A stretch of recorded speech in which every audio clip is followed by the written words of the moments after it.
Welcome to the XL Podcast. I am your host, Teresa, creating a space for real conversations, growth, and inspiration, one deep breath at a time. Viewer and listener discretion is advised. This episode contains discussion of sensitive topics that may be distressing for some audiences.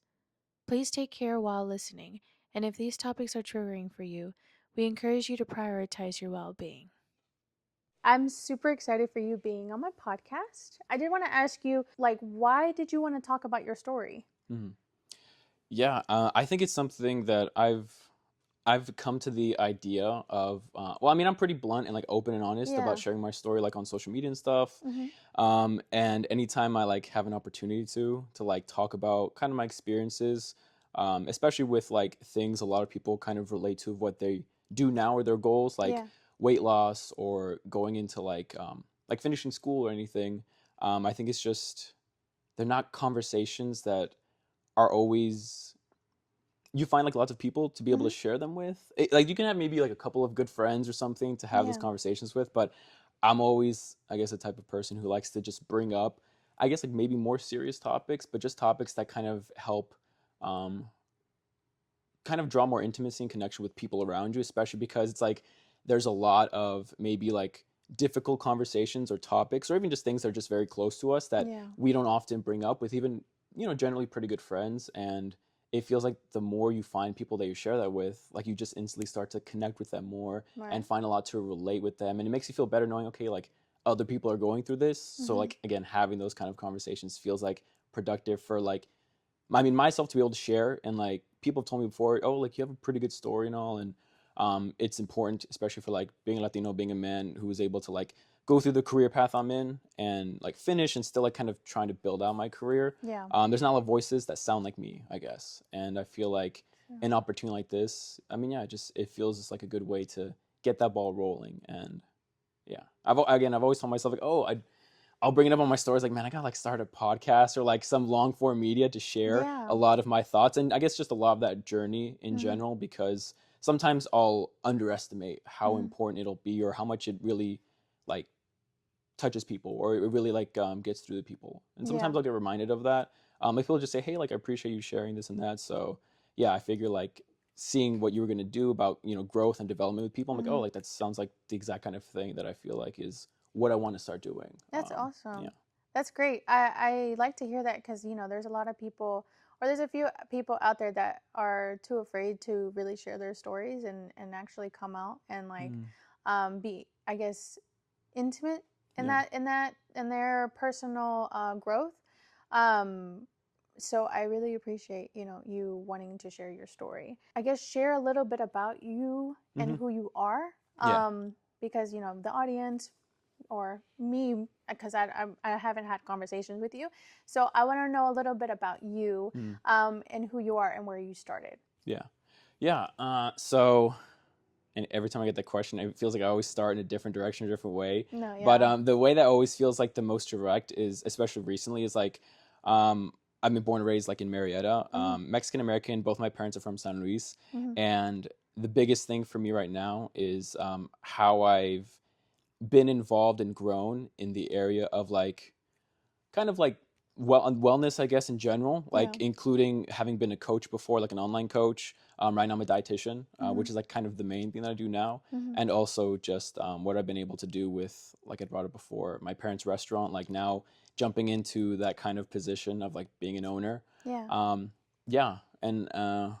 that's kind of like a shortened blurb of what I do now. But even I'm growing into being kind of like, it's weird to say this because people bring it up. I have like a run club that we kind of host in Atlanta. We're on a brief pause right now. We're about to come back, but even that's something new that I've been doing. So it's like where I'd kind of come from with all that is just like growing up in this area, feeling a little, I don't know if like alienated is kind of the right way to put it, but just feeling like detached from like people who look like us.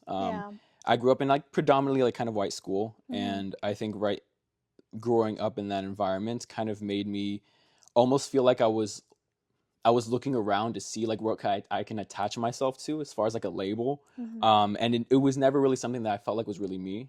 And I think growing into especially even this field with nutrition and like fitness and wellness. It helped me really like attach myself to a lot of the like mental health struggles I was having. Yeah. And so because I had like a lot of issues growing up with like overeating, and like binge eating and like just issues in general with like eating habits, and a lot of it was just rooted in like self-confidence, again like knowing like who I was and like what I believed in. And yeah, so that's kind of like where I sort of started. Yeah. And really in it was where I picked up on like dietetics when I was like a bit younger. I had graduated from high school and I'd try to figure out, okay, like what's gonna come next. Yeah. I'd had kind of a brief idea because I was working like my parents' restaurants, mostly like being kind of like a busboy and like not really having a clear direction. They're just like, oh, like I feel like this is what I'm gonna end up doing, because my dad would bring up, oh, like this is all for you guys. This is what you're gonna end up doing, if you guys want. But I think there's always been like brief ideas of, oh, I could try like being a doctor or try being like a teacher, but nothing really felt like personal, I guess, like something that really felt like, oh, this is what I was meant to do because I feel so close to it. um, and then after taking some time off from going to school, I had kind of just like spiraled into, again, like an identity sort of crisis. And I'd gone into like bad habits of overeating, and yeah, just not really taking care of myself. And a lot of that was rooted in like poor mental health. And I kind of peaked at like literally and like, I guess like spiritually and like emotionally peaked at like a very high weight at a certain point. And it was a big kind of reality check, thinking of like, dang, am I just gonna like stay in this position for a long time? And I told myself, okay, I'm gonna go back to school and I was gonna become a nurse, because I'm like, oh, that seems like a good idea, maybe. Like, oh yeah, nurse, that seems kind of cool. And eventually I had kind of hit this roadblock of, okay, what is it gonna take for me to kind of figure things out, and I guess just feel better about myself, because I felt like if I feel better about myself, it feels like my direction will be a bit more clear. If I don't really know where I am, like just as I stand, or what I believe in, like how am I going to know which path to sort of take? And like from that, and I always like bring up the story with people of the biggest challenge I'd faced at the time was, again, just like finding a way to just lose weight and control my eating habits. Yeah. And so it was like one day of just like waking up, and I told myself, all right, today I'm gonna go to Kennesaw Mountain. I don't know if you've ever been there. Yeah. So like I'm gonna go Kennesaw Mountain really early, like at like 6 a.m. I'm gonna wake up really early, and I'm gonna go hike the mountain to like lose weight or whatever. And I remember going and feeling so discouraged, because it's not like a super long kind of trail. It's like maybe like a mile going up, but I took like 7 breaks, and I was just like, each time I stopped, feeling worse and worse about myself. And I think a lot of the negative self-talk was the reoccurring theme of what started so many of my issues of like just poor mental health, poor self-esteem, and again, like this bad relationship with food. Right. And with that, that was like, again, like the wake-up call I was experiencing. I was like climbing the mountain. So I get to the top and I'm like, okay, I did it, I guess. And then I like went back down, and then the next morning I did it again. And I still stopped like 7 times. And then by like maybe the 3rd or 4th day, I stopped like 6 times. I'm like, okay, that's progress. Yeah, like I'm getting somewhere with this. And then maybe like 10 days straight of just doing this, I think I stopped maybe like twice, like once or twice. And by like probably day like 15, eventually I didn't stop at all. And that was a big kind of proving to myself of, hey, like if I'm just staying consistent with something, I can kind of pull myself out of all of that self-doubt. Because again, day one, I just told myself, I can't do this. This is too hard. And like I'm stopping so much, like why keep going? But just staying consistent with it, even though like every day hurt and it kind of sucked. And I didn't really know what I was doing. I just thought hiking, like going up a mountain, I'll lose weight, right?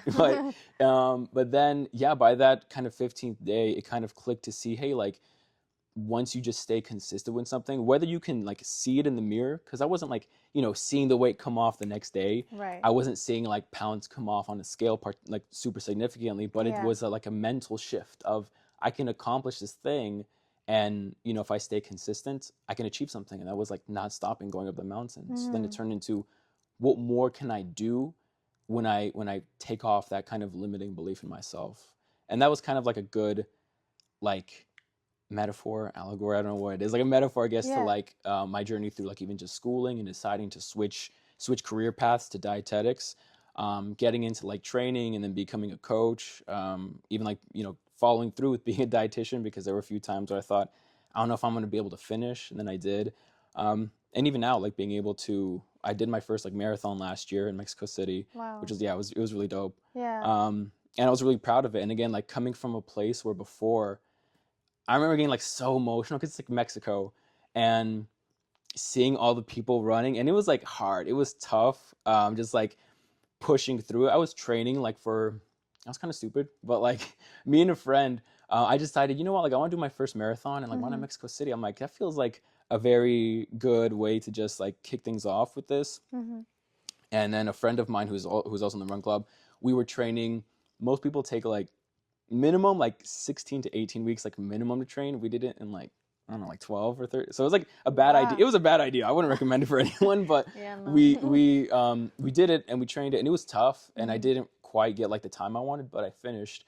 And again, it was like, even through completing the marathon, Yeah. was a really great time to just like reflect on like all of these years of getting to a point like that, where again, like I could barely go a mile up a mountain, and now I'm like doing 26.2. That's crazy. Yeah, it was really emotional, like super, Yeah. super emotional. I like started choking up with tears at like mile 22, but I couldn't start crying. Like if I start crying, like like when your throat kind of Yeah, goes, I yeah, was like, all right, if I start crying, like I'm not gonna be able to breathe, and I gotta Breathe, stop. So I had yeah. to like pull it back.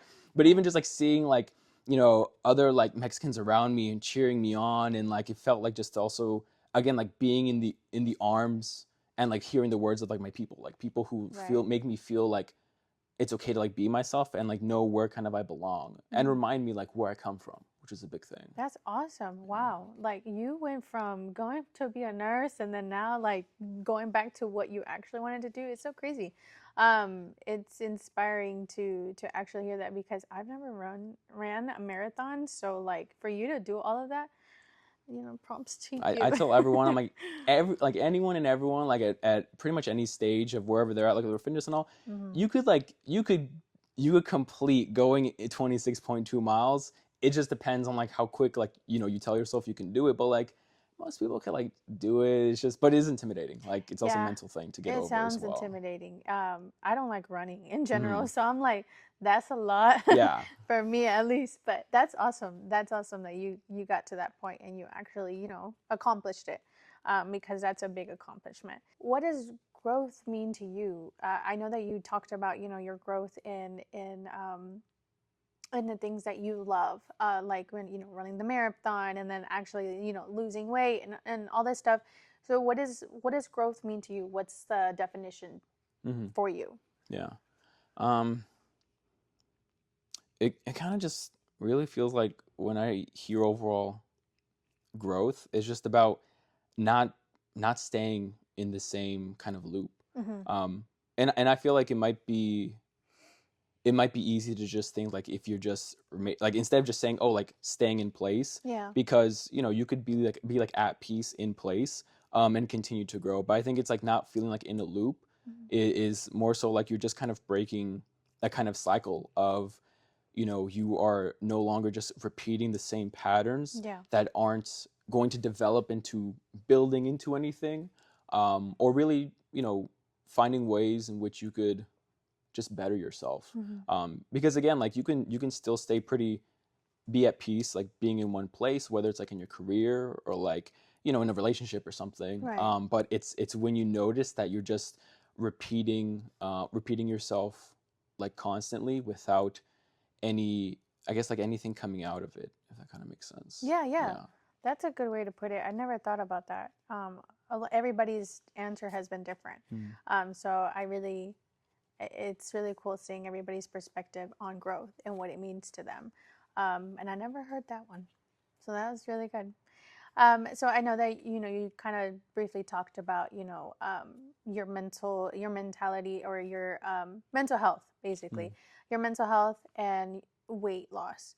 Was there anything in particular where you felt like your mentality or your physical health was being affected in a negative way? Like it could be, your eating habits, like that Mm-hmm. affected you mentally and physically. It could be, something that the habits that you did with, I don't know, maybe you didn't exercise or, Mm-hmm. stuff like that. Was there something in particular that was affecting it in the negative way, your Yeah. mental and your physical? It's one thing I'll often think about. It was when I was much younger, kind of before I really cemented like a lot of my values Mm-hmm. and what was kind of like the starting position of where my growth would be. But it's always something I kind of go back to because it like stuck with me. And I think anytime I was in a position to think, like trying to take that reflection and think, okay, like have I grown or am I like falling back into bad habits, was when I was probably around, I don't know, like 12 or 13. I remember going to the doctor, Mm-hmm. and I remember it was like a kind of standard checkup or whatever. But being so young, and it's a little bit more common now that I would then learn when I went to like school and everything. But I remember going to doctor. We'd had like the same family doctor for most of our most of our childhood, and then into like being like preteens and stuff. Mm-hmm. I remember him bringing up to my parents, hey, he's kind of on the path to being um, diabetic. And I was, again, like, I mean, yeah, probably around like 11, 12, 13, around there. And I remember like being a kid, I didn't really like conceptualize what that meant necessarily. I kind of took that as, oh, like he's kind of like overweight, so like kind of watch that. And it's sort of like something I always knew about myself. But I think kind of hearing it from him then was something that just, again, I would always reflect on and think eventually somewhere along the road. And again, like I was a kid, I also don't Yeah. shame myself or guilt myself or my parents, because like it's not necessarily like their fault, but somewhere along like the road, I was doing like things in excess, Mm-hmm. um like bad habits in excess, and not really paying attention to the good habits that I was neglecting. Okay. So in that would be like, oh, kind of overeating, over snacking, and relying on food to be like emotional support when I was younger. Which, Okay. like, again, as a kid, I didn't think about all that. I just kind of heard doctors say, "You're overweight. Stop being overweight." And I was like, "Dang, I should probably stop being overweight or like stop snacking." So like Yeah. it helped a little at the time, but Mm-hmm. again, like reflecting on it, it kind of made me think, okay, if that's like where I'm at and I don't feel good about it, like what kind of got me there? Yeah. And again, it was about highlighting the things I was doing habitually that were negative, but I was like really glued to, which is like overeating, not really exercising as much, and also not talking about like my feelings or thoughts, especially really stressful things from my childhood.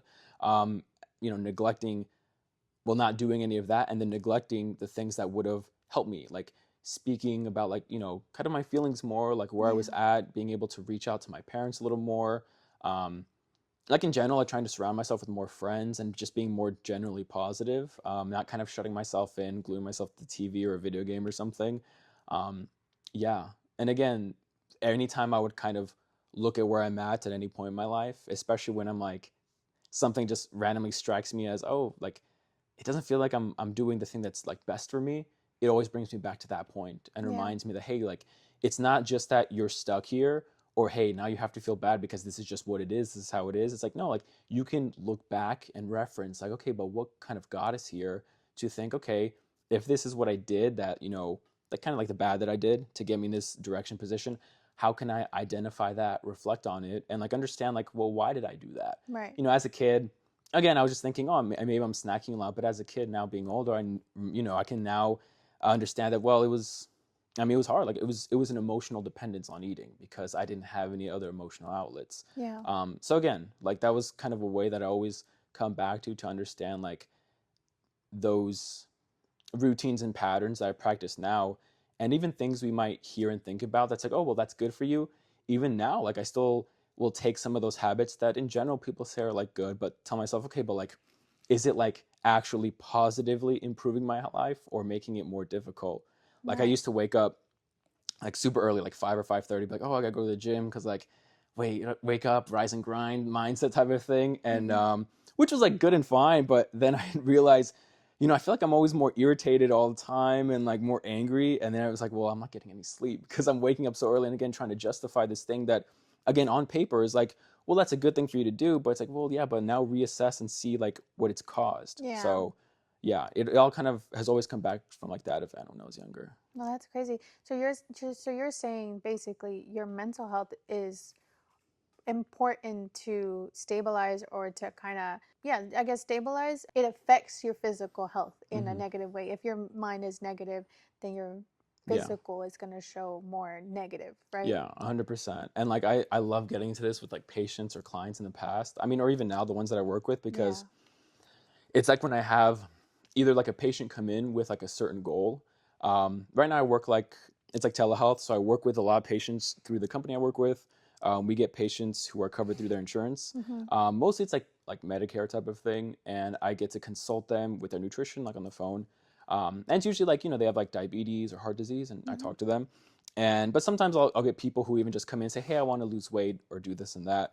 And again, like a lot of maybe their preconceived ideas of, well, how do I get healthier is, and this is like a thing, like I'd seen some of the questions, you remember, like, oh my gosh, like this is such a great, I always bring this up, is kind of understanding how what we attribute as being like, say, healthier or improving habits, which is always like, when I bring up like nutrition or that I'm in the field of nutrition, people think, oh my gosh, you're gonna like watch what I eat and stuff, and like, oh my gosh, you're like judging what I'm eating and stuff, and I think that is already a clear indication as to how we like already generally take the word of, say, like nutrition and have negative connotations to it. And then I'll like start to tell people like, well, hey, like, what makes you feel kind of like hesitant about that kind of thing? Or like, if maybe, say, people think, oh, I have no self-control, I want to lose weight, this, that. I'm like, okay, but like, how like, what do you think got you there? And on paper or like on the surface, people think, I love Popeyes, or I love going to In-N-Out or something. But I'm like, yeah, but like, let's go deeper. Like, do you notice any things that might trigger some of those like cravings and such? And then we start to kind of break the surface, and then explore like when people, again, like maybe emotionally eat, or food is craving food is like a trigger based off of external like stressors in their life. And it, like, again, it unpacks a lot of understanding how much our relationship with food. And even when I bring that up, like, people are kind of like, I never really thought of it like that. Like, it's a relationship with food. It's like, well, you can, it's the thing you do like since you're born, like even before that, like you're eating, you're having sustenance, and we have to do it or like we can't survive. And if we just think of it as like fuel, which, like, I used to say that back when I was like, a bro coach kind of thing. Oh, like, food is fuel. But now it's like, no, it's a relationship, because, food can be there like for us when we're feeling down or when we're happy. It's around us, practicing traditions with family and friends, like during birthdays, all these events, and kind of identifying, hey, like that's a whole relationship, and you have history with your relationships, right? Like, it's like a relationship with people. So you have to like unpack that. Like, what have you learned in all these years? Where do you think you have problems or issues? And again, kind of backtracking, if you feel like you're overweight or unhealthy, that's not just because you have no control or have no self-control. There's a lot to unpack there when you're trying to understand, well, what is it really that makes it maybe difficult for me to reach certain goals around my health? Right. Yeah, because I noticed that, sometimes when people are stressed or people are not okay with their mental health, they're constantly like wanting to eat more or like, yeah, he's raising his hand because that's him. But yeah, people are just wanting to constantly eat more because they're either stressed or feeling down, and they kind of use that as a more comfort. Or vice versa. Some people even like not eat. So I think that's crazy that food becomes that kind of comfort for people, to kind of like if they're feeling down, they kind of go to that, and it's sad because to me, food, I love food. I love food, and a lot of people kind of they abuse it. They abuse the food, and I think it's crazy how much your mind kind of plays with your physical health too. What are the early signs that someone with their mental and physical health might be out of balance? My opinion from like even say like a dietetic perspective of, hey, how can you kind of tell when things are like not kind of going right? Yeah, exactly. No, yeah, that's a great question, because I think it brings back kind of this like a hot topic right now in nutrition, which is like hormones, and understanding hormones and how our body regulates them in a way, because kind of sometimes the most difficult part of any healthcare professional, or at least I could say like a lot of healthcare professionals, is kind of understanding what's wrong other than like what's on the surface. You know, if you like cut your hand or something, or like very nauseous or throwing up or something, it's easy to know, hey, like something's wrong with you, like something's Yeah. out of balance or like out of normalcy. But then even say if I get challenged from someone of, oh no, like I feel like I'm good, like I'm generally good, I eat good and this, and I get a lot of people who kind of come off with that. It's like, okay, well, again, it's kind of like breaking apart. Well, let's dig a little bit deeper, because our body gives us so many cues as to, hey, things are going good or not good in ways that are so subtle and we might not associate with, say, like nutrition or Yeah. eating habits. I'll often tell people, say with like weight loss, if you have a goal of weight loss, most people's general go-to of like a metric is the scale changing, which is kind of, I mean, yeah, like losing weight, is the scale going to go down? And that's basically it. But again, it's kind of about understanding, hey, like your body is more complex than that, because say like in a clinical setting, we take into account, well, do you have any sort of swelling in your body, which is, you know, it can be started, or you can see more swelling or less swelling, depending on like the sodium and potassium Yeah. balance, your electrolyte balance in the body. Um, and then I'll bring up certain, again, like other, I guess, metrics that I usually like to bring up with knowing, hey, like how can we know if things are okay in the body that aren't as easy as just knowing, do I feel sick, yes or no? Which are things like sleep. Mm-hmm. Um, Sleep, stress, and recovery are all kind of blend together, when it comes to understanding stress on the body. And most people think of usually stress as, well, I got something stressful at work. Again, like external things. My relationship, my partner's stressing me out, kids are stressing me out, work stressing me out. It's always external, but never associate. Okay, but like, what about inside? Other than like, well, I can feel the stress. It's like, yeah, but what else is your body trying to communicate to you about that stress? Again, Mm. communication, relationship with food, like Yeah. it all. And you brought up like the word, even like abusing food, abuse, Yeah. like again, an association with a relationship. So when we think of it like that, it's like, okay, is sleep thrown off? And Mm-hmm. sometimes patients or clients will kind of be like, why I'm trying to like learn about how to lose weight or something, like, or know if I'm sick or not. It's like, why are you asking these things? Like, well, again, it's giving us a bigger picture as to what your body's trying to tell you.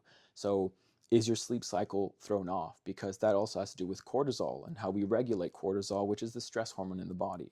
Again, Wow. most people Okay. associate stress as just external, but if your sleep is thrown off, this is like, you can take this as like inflating it, but like you could associate with as sleep could be thrown off. You could see issues like GI issues, with which more people I feel like are getting a bit more of an idea of identifying, even like how their body reacts to gluten or lactose or like dairy products, Yeah. which I fight with a lot of people on when they think, well, no, I don't think I'm like lactose intolerant. I'm like, well, do you get a lot of bloating or like a lot of acne that you can't really understand or explain, or even though you're doing all this that, and I'm like, those are also ways that we associate, like lactose intolerance or allergies. Oh, I didn't know that. So it's also about like this one kind of concept. I'll work over an extended period of time with patients or clients when I get the Mm. chance to, is kind of like being more intuitive with your body, like listening to your body, which again, like listening, a relationship, like you have to learn how to listen in a relationship. But again, Yeah. that could be hard. So something that I usually like try to get people to walk away with is having like a check-in through the day. When do you find you have a lot of cravings? Is it hard to fall asleep? Do you not really use the bathroom super well? Do you go to the bathroom a lot, or do you go a couple days? Um, Again, like looking for these little red flags or little fires, and kind of trying to pull back and see where they all connect to maybe something bigger going on. That again could be more than just thinking, well, okay, like nothing is immediately throwing me off, but Yeah. even just little things that you can see drastic changes with people, if they just know it, kind of to try to pay more attention to what their body's trying to tell them, could be useful. I don't know if that kind of like answered the No, question, no, but that yeah. answered the question. Like, yeah, because I'm over here thinking like, okay, because I got problems and I got Mm, to figure out what I can't eat. Because I think that I have a gluten, um, what is it called? Gluten intolerance. intolerance. Yes, a gluten intolerance. Because for me, I get bloated whenever I eat pasta and all this stuff.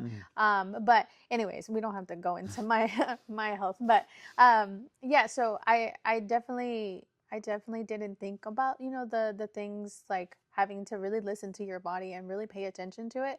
I guess for me it was more so of like, at the moment I don't really I don't really think about those things. Mm-hmm. I Yeah. just want to eat. Yeah. And so it definitely helps to really pay attention to your body and really listen to your mental health as well.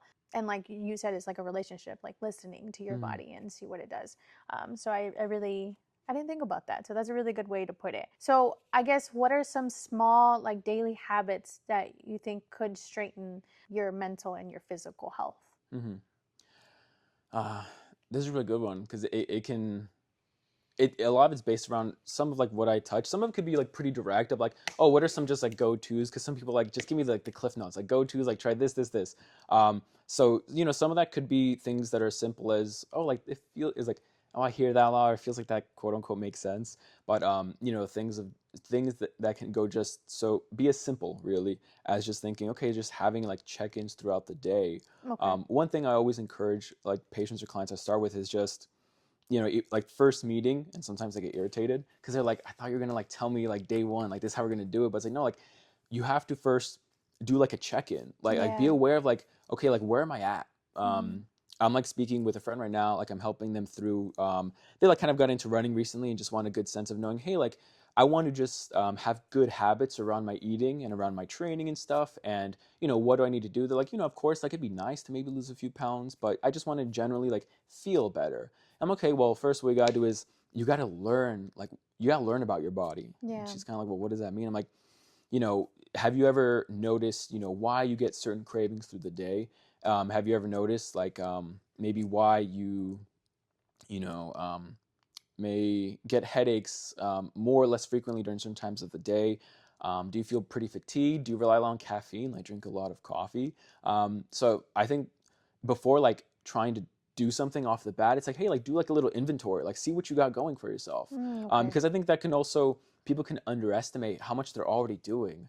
I think the biggest thing that I've like learned for myself with my journey is even like giving myself grace of like and identifying like, hey, like you've come a long way and you do a lot that again for most people they could think I mean, yeah, I drink like, a gallon of water. I mean, it's not a big deal. Like I try my best. I'm like, that could be a lot. That's already like a lot that some people just struggle with, maybe like drinking a few cups a day or something. Yeah, me. So I think, yeah. So I think like looking at where you're at, Mm-hmm. and again doing like an inventory, and again just slowly starting to learn. Well, what is it like when I listen to my body? Because then it'll also give you a more clear understanding and whoever could be helping you if you have someone helping as to okay like what do I have to do, say if you already know that well I already like eat pretty well Mm-hmm. and if, instead of I don't want to say wasting your time by like going over things that are already don't apply to you. I think the most important thing that I usually like to work with people is say I want things to be practical, realistic, um, and things that like last a long time, and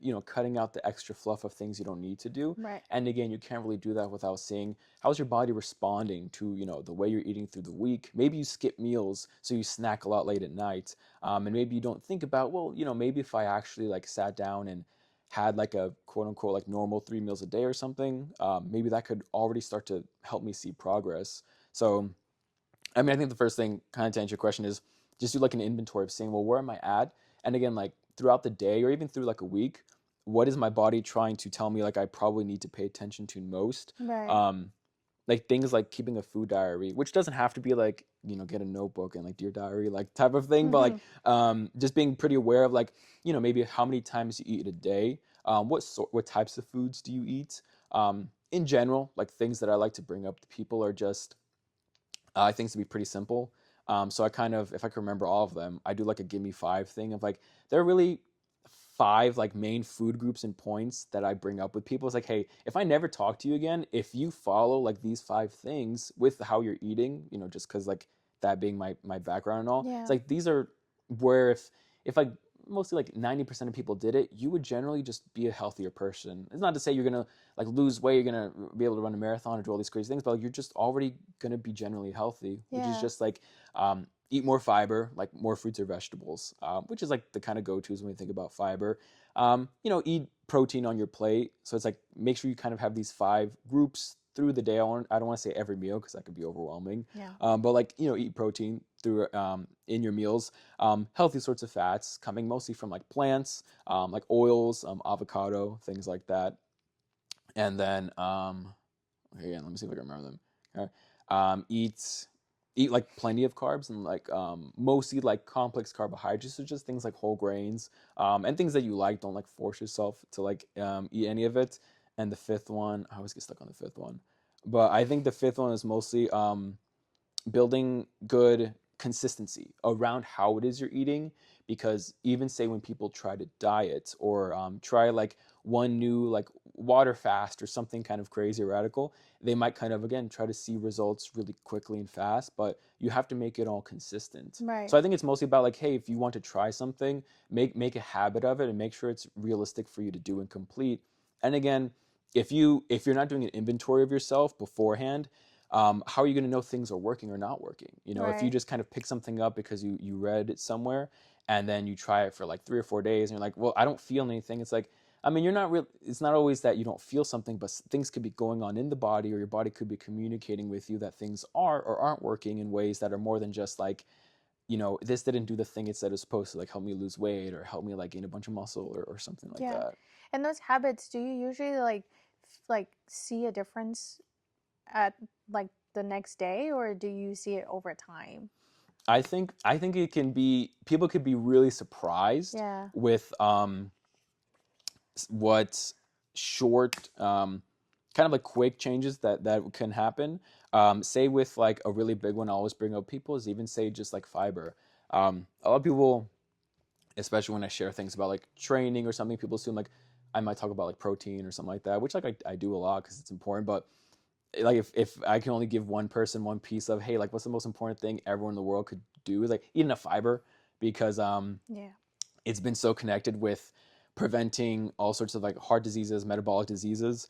But to start with that, like fiber, one thing that I always bring up with my mom, a story that she'd share with me once, where she's like, she just randomly brought up, yeah, I have a difficulty with the bathroom sometimes or whatever. I'm like, Mom, you know what, like for like a week, just eat oatmeal in the morning. Just like don't do anything else different. Like just do that.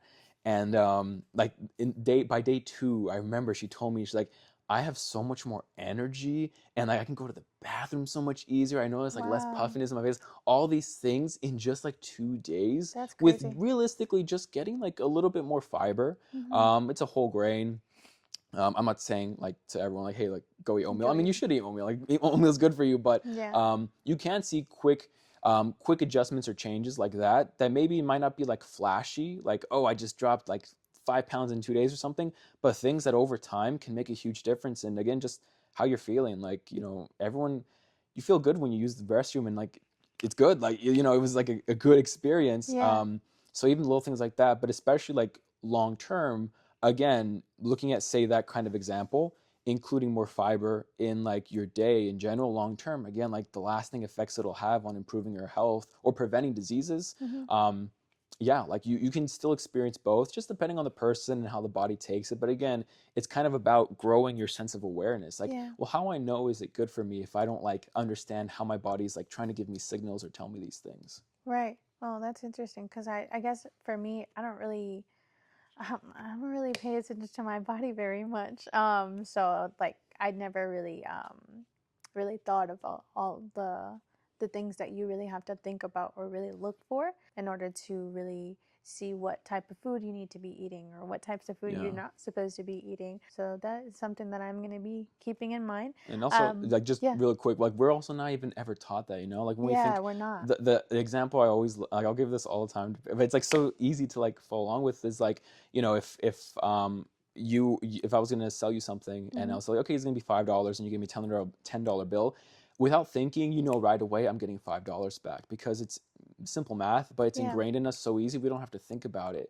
But it's like, okay, do you feel like you're getting enough fiber in the day? It's like, I don't know if I know what that is. Like, yeah, because we Yeah. get taught like simple math in, I guess, like first grade. I don't know, but like it's repeated so often, and then we build on concepts, and it's because we have that base and foundation that it's like an instinct. Mm-hmm. So it's like we have to build that foundation too, and we're not really taught that. We're not really taught how to like listen to our bodies very well. And like we may have like 1 or 2 health classes in like public education and all, but unfortunately, again, it doesn't always go super deep Yeah. into understanding, well, how am I supposed to try to like listen to my body? And Right. realistically, I guess you could kind of say luckily, like lots of traditions are passed on with that, with like family members, if maybe you feel certain symptoms.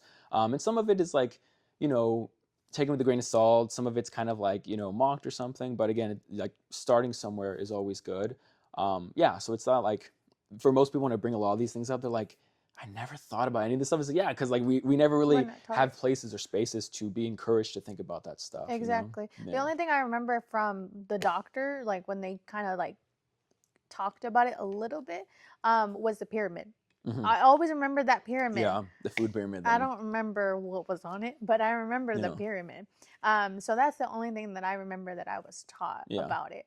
But I guess like growing up, I've always taught don't eat too much, or you're gonna get fat, or don't Yeah. eat don't eat like if you eat a little, then you're gonna be anorexic. Like Hmm. it's crazy that nobody really teaches you like these type of things, or what are the foods that you're supposed to be eating. It's not really like how much food you're eating per se. Hmm. It's really what are you eating. Yeah. So I've never really taught that, like you said. We're not really taught that, so that is crazy. And I feel like we should be learning that more, especially telling the kids or Hmm. the next generation, like really talking about these type of things and how what's important to put in our body. Yeah. So that's really awesome. Another thing is that I guess going back to like the stress eating Hmm. and abusing food, Yeah. when you feel like, oh, when you're feeling overwhelmed Hmm. and you're feeling like, you know, you want to binge eat, you want to eat these foods to make you feel discomfort. Hmm. How do you reset? Like you personally, Yeah. what is something that you do to reset from those habits, or like before? How Hmm. would you reset with those habits? Yeah. There are like kind of, I guess, like quote unquote like action oriented, like Mm-hmm. physical tangible things that I'll do. So Mm-hmm. some of it could be as simple as like, let me like drink a cup of water, because that can sometimes like feelings of hunger Yeah. could be just signals of dehydration your body's trying to give you. Mm-hmm. So again, things are practical, like, oh, I drink a cup of water, see if I'm a little dehydrated. Maybe I go for like a walk. Mm-hmm. You know, maybe I avoid like, if I know I'm gonna like crush a whole sleeve of Oreos, I'm not gonna buy like a whole pack of Oreos. Like, you know, like again, like Yeah. tangible physical things you can do to Okay. avoid maybe some of those, you know, kind of unhealthier habits. Mm-hmm. But then when it comes to like, okay, like non-physical, like internal things to do, right?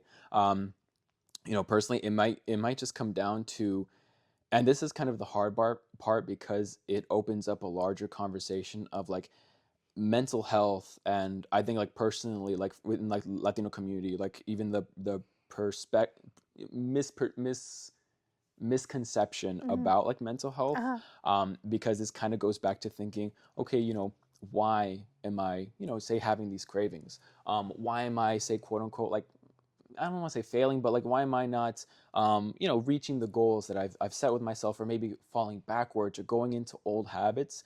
And again, like, say for myself personally, I kind of just start to think, okay, like, where is the root of this kind of coming from? And for the most part, it's just about like sitting with myself and understanding, okay, Yeah. let me get like a big picture of knowing, say like right now, or maybe a couple weeks ago when I first was dealing with this leg injury I was telling you about.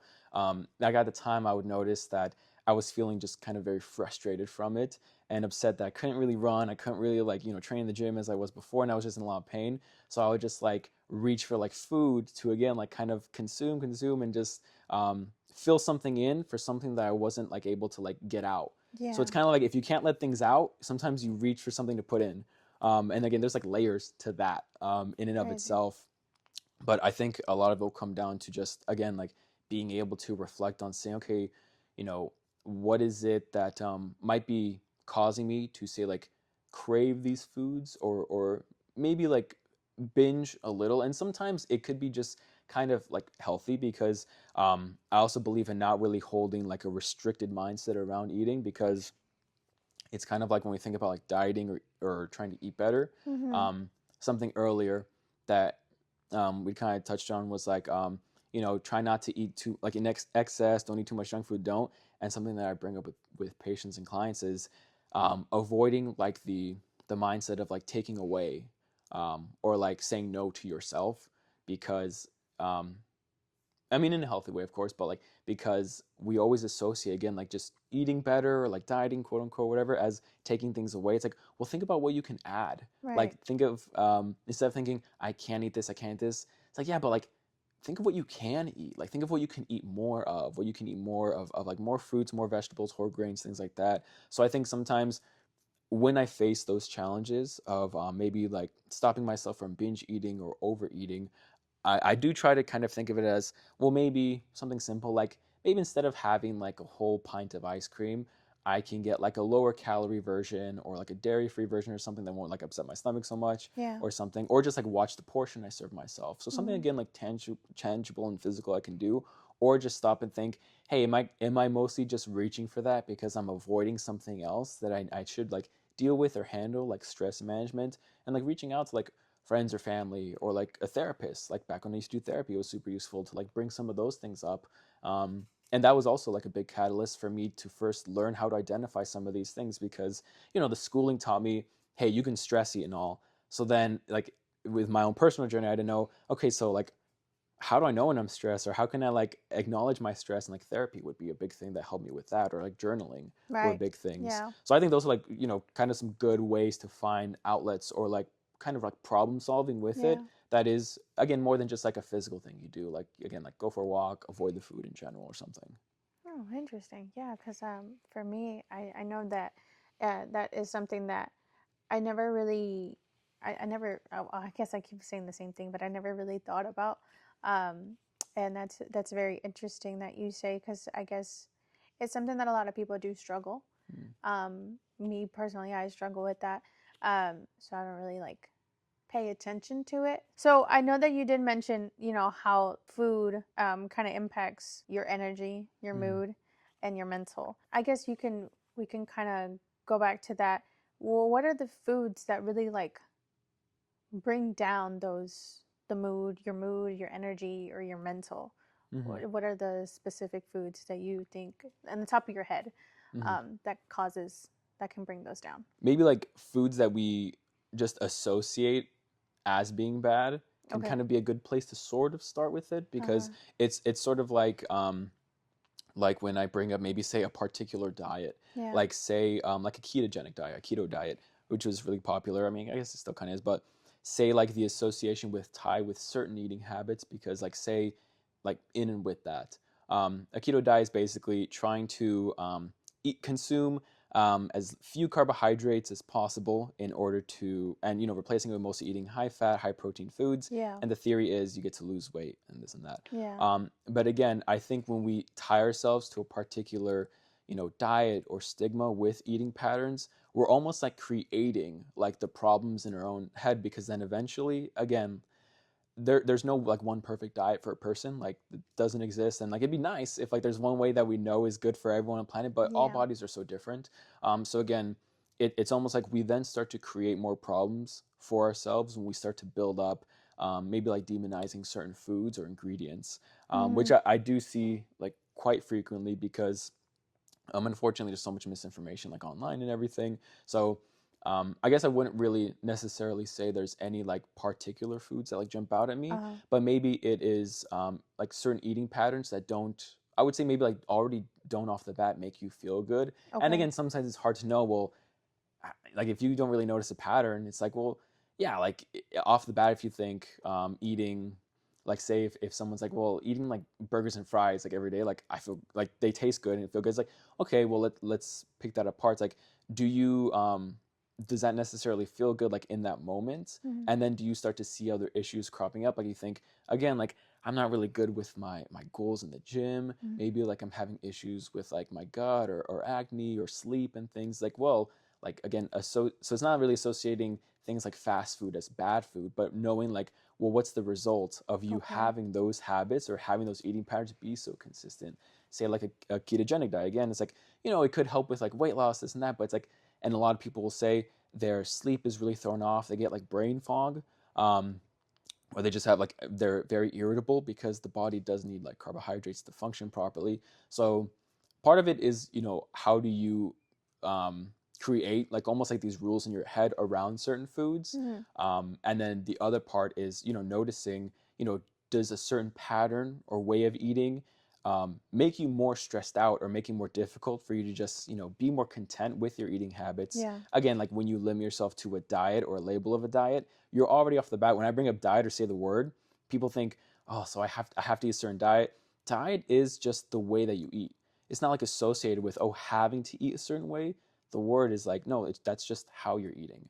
So again, like even then, like unfortunately, like social media and like there's so much there of people like kind of demonizing the word diet or what it is. But again, it's like, well, what do you associate with that? Yeah. Because then if you do that, again, like as soon as I bring up the word diet, people lock up and they're like, oh man, I don't like follow a diet or adhere to a diet, because Me. again, it like throws them off to think Yeah. it's a bad thing and I don't want to do that. Mhm. So it is kind of like that. Of course, like I could probably mention, hey, eating like lots of highly processed foods. Now we're seeing more in like data and research, eating very highly processed foods, which even that word can be, people like to kind of spin it in different ways, but let's just say high sodium, high fat, high sugar, and highly processed prepackaged items. Like diets generally high in that, you don't generally feel good because it can cause a wave of symptoms, low energy levels, lots Okay. of bloating, and just like kind of discomfort in your body. Mhm. Um, yeah. So like when it comes to like identifying, well, what's the bad, it can be a little individual to a person based Okay. off of like misconceptions they have or things they associate with foods. But like on the flip side, there is like good stuff that we see. Like, so it's like, okay, so what are like good foods or things that can improve your mental health, or like improve like your physical health too. A funny story of like how what also got me into like wanting to be a dietitian or learn nutrition was, I remember seeing somewhere, I was kind of following along. I used to be vegan for like 7 or 8 years. Wow. Yeah, I'm not Mhm. anymore, but like Uh-huh. I did stick to it pretty closely, and it was mostly from like a few like kind of like healthcare professionals who would talk about it. And I remember one had brought up something in particular, saying something like mangoes are high in tryptophan, which is like a type of amino acid, and it can be a precursor to it's like a happy chemical. I don't know why I can't think of the name, but it can basically, it's a precursor to a happy chemical that helps elevate your mood. So I heard that, and I was also like, along with being unhealthy, like physically, mentally, I also wasn't in a good place. Mhm. So I heard, then I thought, okay, like, and I'd already experimented with like trying like being vegetarian and stuff, and Mhm. I thought maybe like the way I'm eating is like making me not happy. So I'm like, okay, so mangoes can make me happier. That's kind of like what I took with me. Mangoes can make me happier, and then for the next 5 days, I ate like 15 mangoes every Oh day. my. And like I was like, You okay, like took I that have to and be, ran with yeah, I'm it. like, okay, cool, like I could do that. Uh-huh. So I did that, and some of it was probably placebo, of course. Yeah. But then again, it made me start to conceptualize, can foods like make you feel better, like emotionally and mentally? Um, and like in general, like again, when we try to think of, well, what are like good foods that can help improve your mental health? Um, Having a diet higher in a variety of foods has also been found to just generally improve mental health. Mhm. If you're eating a really bland, colorless, repetitive diet, Mhm. it's going to generally not make you feel the best, because our eyes also associate bright, vibrant colors with like, that's good for me, right? Right. So that's why fruits, vegetables, so colorful, smoothies, like all these things, we're attracted most to it. And it's not coincidence that those are also highest in lots of micronutrients that also again are associated with us having improved mood. Wow. um, some things that I'll also kind of mention, because it also is kind of in the same line as that, is when people say, well, what about things like, say, supplements, which I do also recommend a few in particular, because I also, again, have a past with one of them. So a couple of years ago, I was having this really strange like bout of time where I felt like I just couldn't focus. I felt like I had like a cloud over my head. It was really hard to just focus on a topic or a subject or on people, conversation, school. And generally, I just felt like very down. Like my mood was just off, and I didn't really understand what it was. Come to find out, I went to the doctor and we got some blood tests, and I was pretty significantly vitamin D deficient. Mm. Um, Yeah. and vitamin D is like, it's the best. It is a precursor to so many um, processes in the body that a lot of it is associated with your general mood and hormone production, which again, hormones also control like our mood. Yeah. So, and it was a really beautiful story, like of how it all turned out, because when you have significant vitamin D deficiency, unfortunately, it's not like, oh, I can go to the supplement store and now take a vitamin D supplement that'll make me feel better, right? You need to adapt your body to it, because say your body can only absorb, say like 100 grams of vitamin D. That's a lot. Like actually, like say like 100 grams, your body only knows how to absorb that much, and maybe you should be able to absorb 1,000. Yeah. And say you take, oh well, I'm gonna take 1,000 grams of vitamin D supplement. That should fix me, right? Yeah. But your body only knows, quote unquote, how to absorb 100 grams. So it has to learn, quote unquote, how to absorb more. So what a doctor will do is prescribe a mega dose of vitamin D, which is usually like something you can't buy in the store. It's like a huge, huge dosage of vitamin D, and it's healthy. It's like totally fine. And then you stay on that for a couple of weeks, and your body starts to learn how to absorb more. And eventually, you can now absorb, like say, like those 1,000 grams now. And then from that point on, like you're able to absorb it efficiently. It's like the body unlearns how to absorb it properly, and people with usually more melanin in their skin can find it more difficult. Like people of color find it more difficult sometimes to absorb vitamin D. Vitamin D deficiency is kind of most common in like Yeah, Latinos. because I had it. Really? Okay, yeah. Not so long ago, I Mm, was a vitamin D deficient. Like I mm, had vitamin D deficiency, and I had to take the pills, yeah, and it was like one a week or right. something like that. So I did notice that because like my mood was down, Yeah, like yeah, mentally, I did not feel good. Like I just felt very like I don't know. I felt very like just not there. yeah, And yeah. Oh my so gosh, yeah. they told me that, and so that made sense. And now that you bring it up, I'm like, oh my god, so it's common. So it's Yeah. not just me. Thank Yeah, God. and Yeah. it's that's great to hear, by the way, because Yeah. yeah, like it's after being on the mega dose of it, I think after maybe 2 or 3 weeks, it felt like the lights were turned on in my head. I was like, I feel like clear, like I can process Exactly. things a lot Mhm. easier.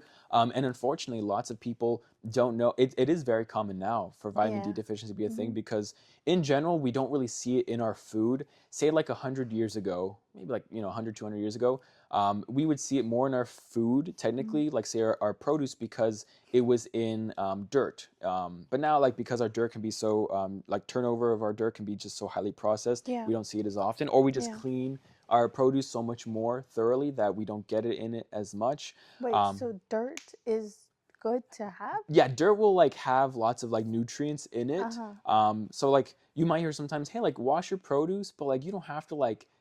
It kind of depends on like where you get it from. So if it's maybe from like say like an organic farmer who doesn't use a whole lot of pesticides, and say there's a bit of dirt, you don't have to like brush it super clean or douse into a bunch of chemicals, because that'll also have, for one, like some minerals in it that are good for you, but also that dirt can also have bacteria for your gut that'll also, like your gut is also tied to your mood, so it'll have some of that good gut bacteria that you can already be ingesting. And again, now because like food is more processed, we don't get to see that as much in our food. Mhm. um, and like in general, we might see vitamin D added to foods, like say dairy, like old commercials like Got Milk thing would be like, oh, high in calcium and like vitamin D. But that's mostly because it's fortified, which means they just add it during the process of it, which isn't a Oh. bad thing, but Uh-huh. it's not super common to see a lot of vitamin D in our Mhm. food in general. So I Yeah. always tell people like, no, like if you're gonna take any supplement, definitely take vitamin D, like no matter who you are, because the only other place we get it is from like direct sunlight.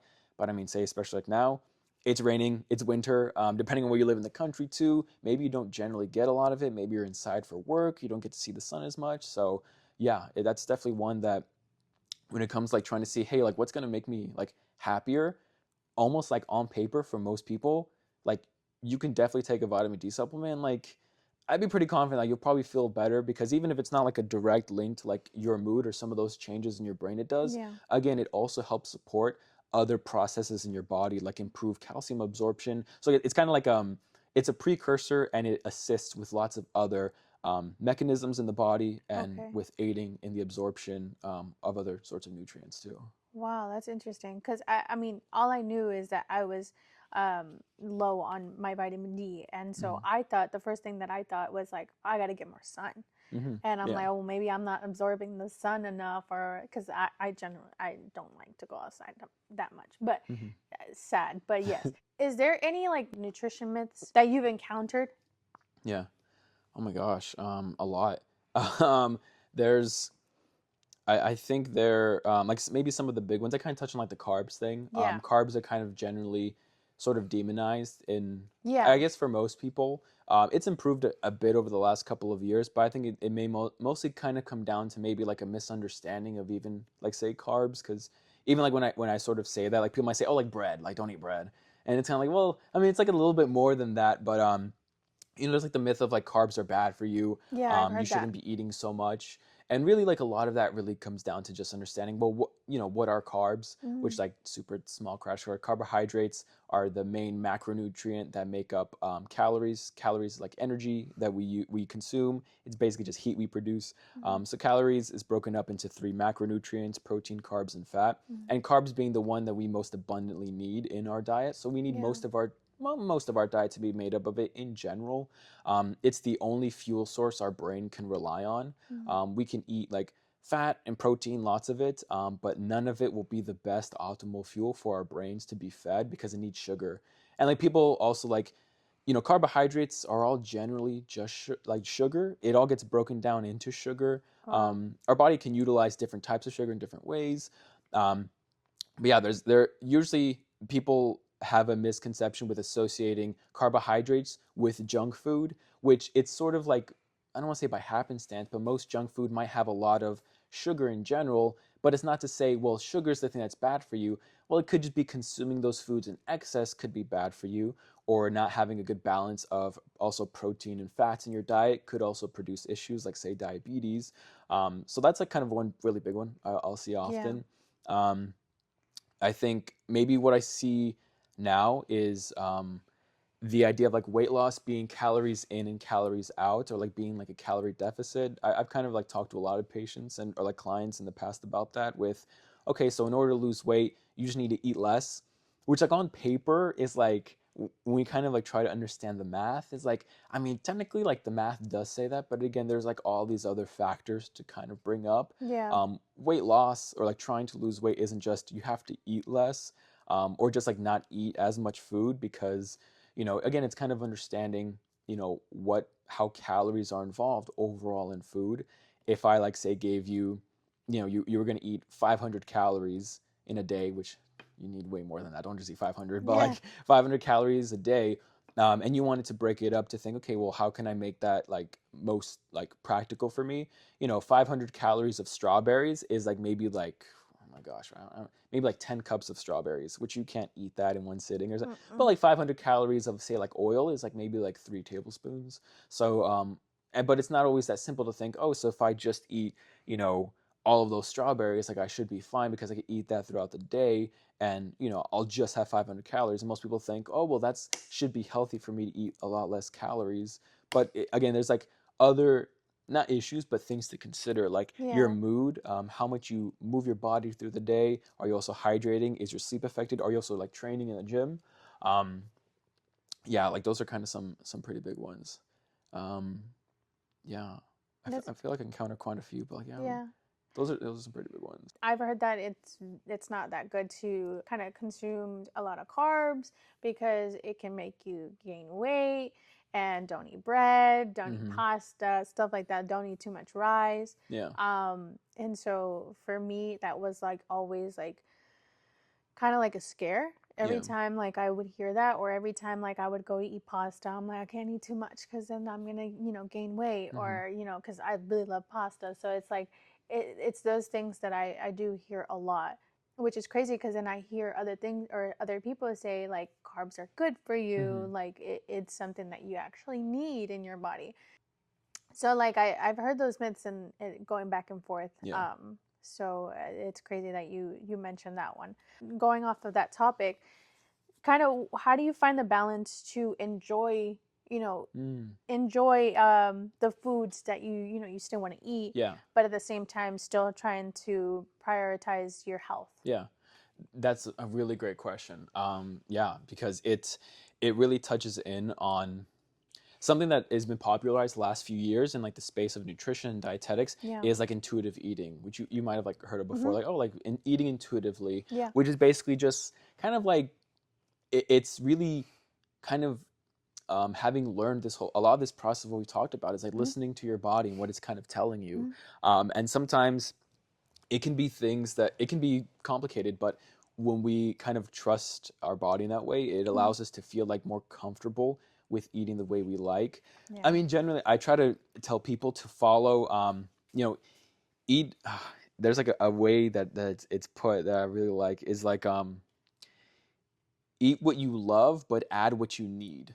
So it's sort of like taking this concept of, say like Mexican food. I love Mexican food, and it often gets demonized for like not being healthy. But I mean, Yeah. personally, Mexican food has some of the most like the best macronutrient like balance in a meal in general. And a lot of it just comes with understanding if we're eating in excess. So it's like, como dice el dicho, like todo en moderación, nada en exceso. Like everything in moderation, nothing in excess.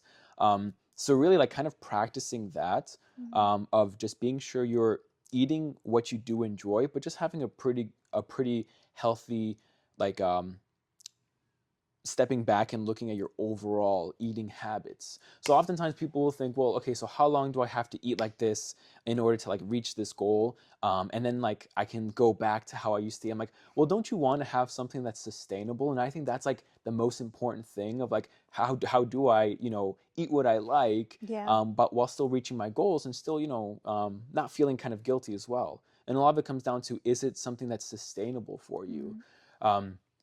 It brings up a lot of different points, like the conversation of what's the best food for me. And people often say, what's the best protein for me to eat, or the best fruit, or the best vegetable? And I'm like, well, what do you like? And like, let's start there, because if I told you asparagus, you're like, I don't like yeah, like I asparagus. hate Yeah. asparagus. And I think that's the best place to usually start. It's like, well, what do you already like? And just, include more of that. Kind of that give me five thing I mentioned, like understanding the groups of food that are important and why they're important. And again, just having a good like overall like look of your diet. For lots of patients or clients, for like say the first week, a goal I might set with them is, hey, like, either write down or have like a good mental note of every meal you ate, and like kind of take like a snapshot, like ask yourself, okay, do I have maybe carbs in here, protein, fats, and this and that? And again, just kind of asking yourself, okay, where can I add more of the things that I need while still eating what I like?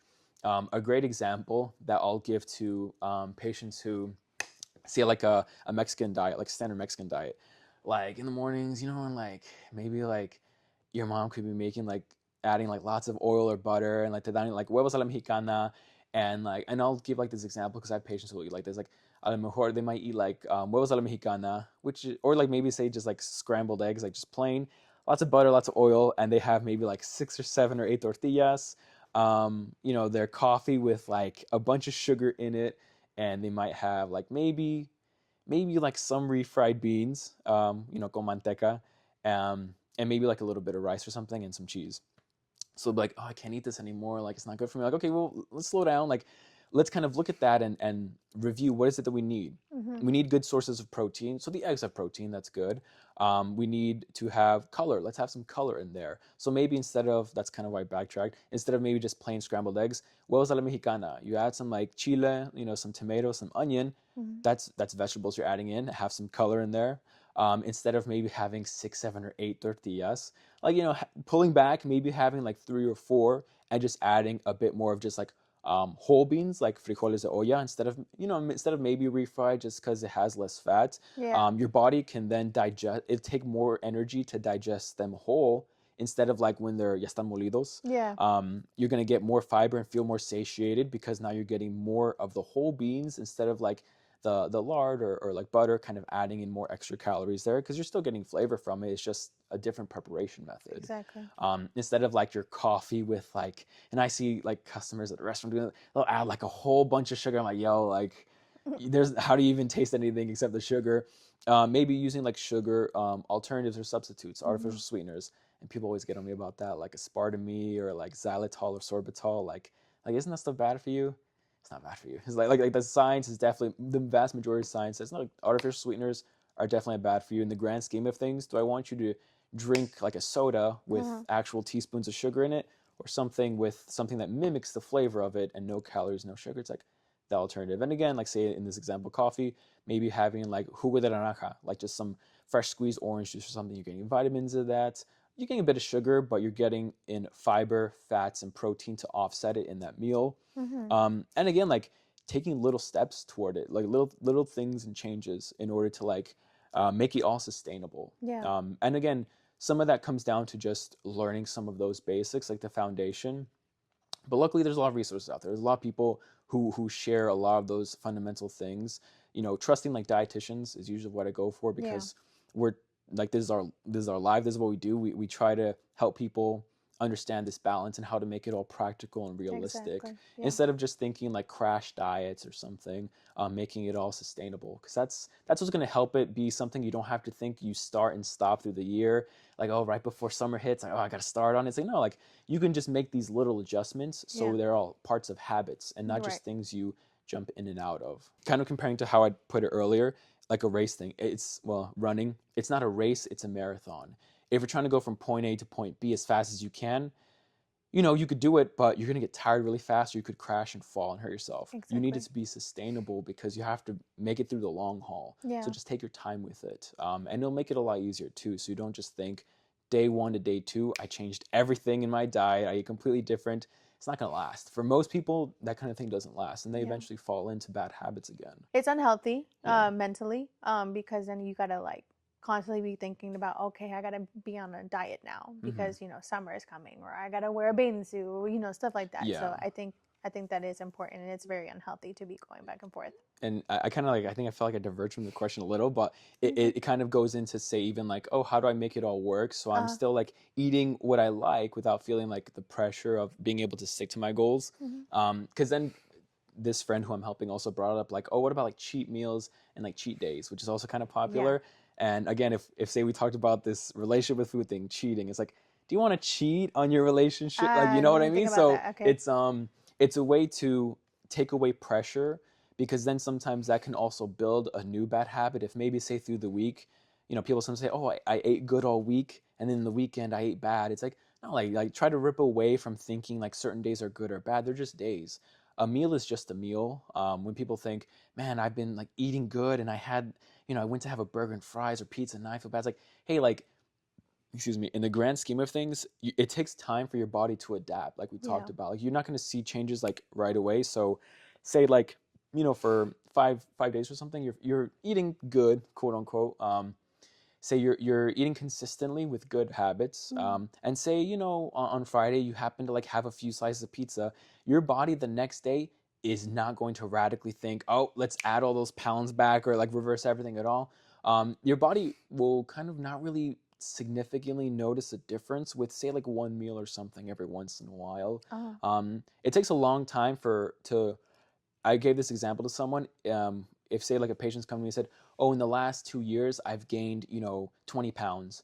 I tell them, okay, so that means in this one meal you had that you think you did bad, quote unquote, it took you 20 years to gain 20 pounds. You're not going to gain 20 pounds after this meal. Like, you know, so it's also about knowing, hey, like it takes a long time for some of these changes to take effect.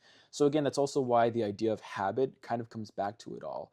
And if people also want to know, like, just give me like the best straightforward way to look at it. Even something like say the 80-20 rule is something I even sometimes like to use. Like, hey, make 80% of your diet through the week be mostly like pretty whole foods, you know, lots of protein, vegetables and fruits. And then the other 20%, just kind of have fun, you know, enjoy yourself, because again, it's about the big picture, the summation of your habits, not the one or two, you know, variations. It's like when you look at data and stuff, it's like, no, like when there's one or two anomalies, you're not going to see a huge fluctuation in all the rest of the numbers if most of them are all pretty consistent. You're wanting the average of everything. One or two deviations isn't going to like radically change something. So it takes a lot for your body to also have those changes happen. Yeah, because I've heard a lot of people, they're like, oh, I can't have a donut because then I'm going to gain weight. You're not going to, and then I always hear like, oh, well, it's just one donut. And then people are like, kind of use that, oh, it's just one donut. Exactly. And then they keep going. So then they kind of build up a habit of, oh, it's just one donut. So I kind of see like the negative side of it and the good side of it, just because like people do tend to kind of turn it around and kind of use it against them. Yeah, definitely. Like how I said, like they keep saying, "Oh, it's just one." Hmm. So it's just one day. Yeah. So I definitely do see the both sides. What is something that you will tell someone that is struggling with their health? I know that we kind of Hmm. touched like, little things in here and there, but like to sum it all up, what is something or what is the things that you would tell a person that is struggling with their health or struggling how to like I guess abuse Hmm. food? I think a huge part of that comes back to acknowledging, acknowledging like when we give ourselves that blame. So maybe like acknowledging like the defeat, Okay. or acknowledging the negativity, or like the bad way in which they're portraying themselves or Mm, identifying themselves. mm, Because it's not like they are, I don't want to say it's not like they're quote unquote wrong, but it's more so like acknowledging like them feeling that bad is really important. So I think it's mostly about, hey, like acknowledging if you feel like you haven't been treating yourself or your body mm, that well through certain habits around your eating, or just other patterns, or something. Mostly just like giving them that acknowledgement, and also just sharing with them, hey, you know, it's a lot of this is just going to be about understanding how to resolve those issues and challenges in a way that's most appropriate for them at whatever place they are in their life. It's kind of like, we can all vary with how much help we need in any kind of way you can interpret that. And just kind of understanding where they are mm, and acknowledging to them like, hey, like we can and will like find a solution for you that's most appropriate for you right now. mm, And it's not going to be a quick fix or anything. It's mm, about knowing, hey, how do we make it so that we're also changing the way in which you're already giving yourself that self-talk of thinking, I can't do this, like I've been doing bad and this and that, because it kind of starts there, how you're talking to yourself. So mostly it comes down to acknowledging, hey, like it's not just you not being a good person or not being able to reach your goals. mm, There are lots and lots of barriers for us to reach, and I'm mostly putting this in context of health, but it has like ways in which it ripples into other like issues. There are lots of barriers that people face with, say, improving their eating habits, and improving just their overall health and wellness. Some of it is like on a microscopic, like a micro level, like maybe they don't have access to like a kitchen or fresh yeah. food or produce. Maybe they don't have a lot of time. Mm, They have to cook for their family. Maybe they just have other things to prioritize, and some of it is more macro level, like institutional or government based.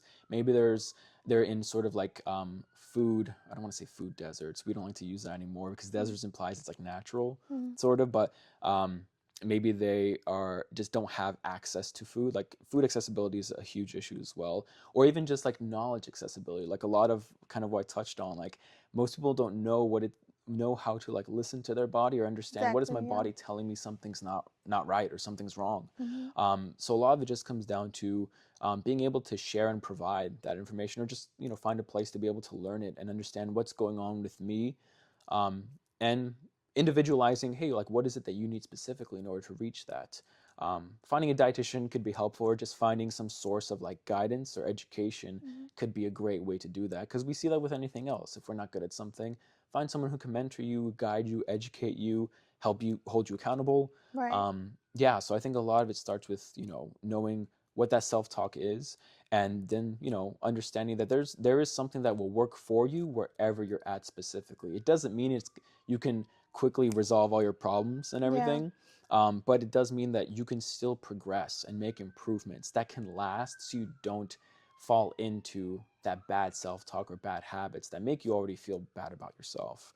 Okay. It just kind of starts with, I think I bring up habit a lot because yeah, it's just about like what It's do you very do on important. a regular basis in Yeah. order to like address those kind of problems that you face.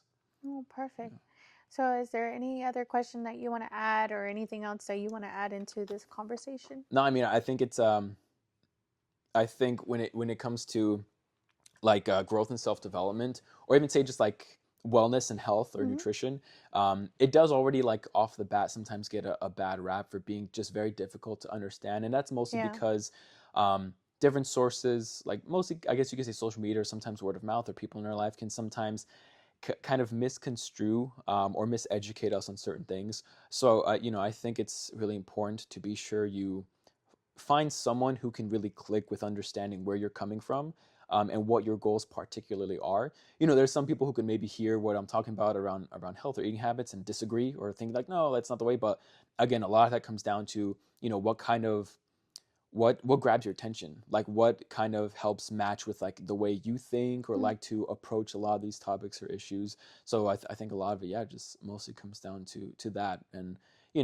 I like to think and hope that like my voice of how I use it in this kind of context and like with most people, especially like Latinos, is maybe something they haven't heard of before or is kind of new. I used to kind of run from it and think, no, like I'm just any other like dietitian and all, but no, like I also try to acknowledge that, hey, like there are also not a lot of Latino men in the field of dietetics. We make up a very, very small percentage of dietitians. So it is important to find who really matches with a lot of what you believe in, and a lot of like the context and content of like what you feel is most useful and appropriate for you. Whether if it's like, something that's a little bit more gentle, which I usually try to be with people, or something that's a bit harder and stronger of a push, but kind of finding a way so that it's not just like adding more of the harmful things that you kind of, tell yourself, or bad, or, unhealthy patterns. Yeah. Which is hard. Like that's kind of the easy way out. As much as people might think it's harder to like face a lot of that scrutiny and people like shouting in your face. Somebody's like, no, like the harder thing is to like be quiet and be with yourself and reflect on those things, because sometimes you face difficult feelings or thoughts, or having to go through process things. So yeah. But thank you so much for being in this episode.